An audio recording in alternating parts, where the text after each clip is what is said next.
这就是我现在的生活，写不完的 PPT， 开不完的会。我什么时候才能拥有自己的诗和远方啊？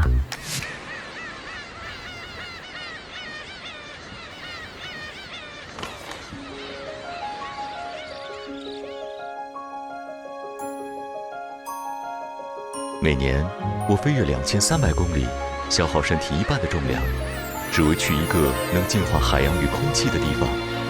这个地方就在你隔壁。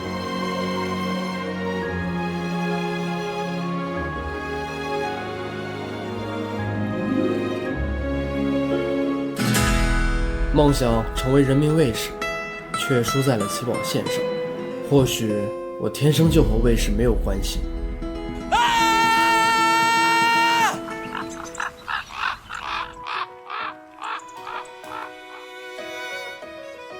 谁说守护者一定要体壮如牛？我所生活的地方有一群无声的卫士，惊涛骇浪在他们面前都表现得乖巧可爱。他们是海岸卫士，他们叫红树林。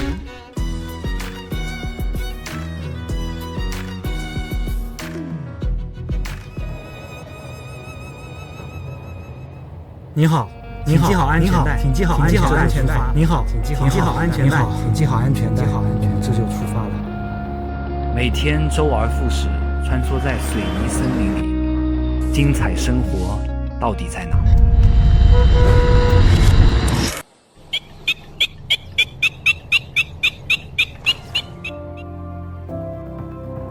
要精彩那容易，来我家的生态小世界看看吧。这里有上百种鸟家人、鱼邻居，还有数十种红树房东。一株红树可就是一个生态大厦。快来吧，让你真正感受一下一树一世界的精彩。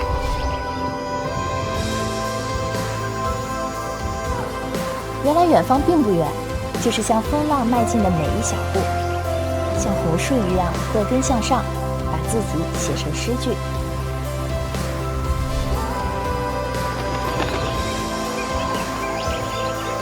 现在我明白，如果不能成为守护者，那就捍卫守护者，因为我们的家园需要更多守护海岸卫士的人。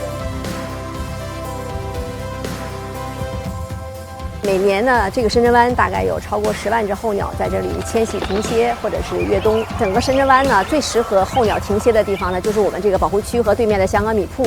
它喜欢这儿呢，第一它有食物，然后另外一个是安全，很少有人为打扰的。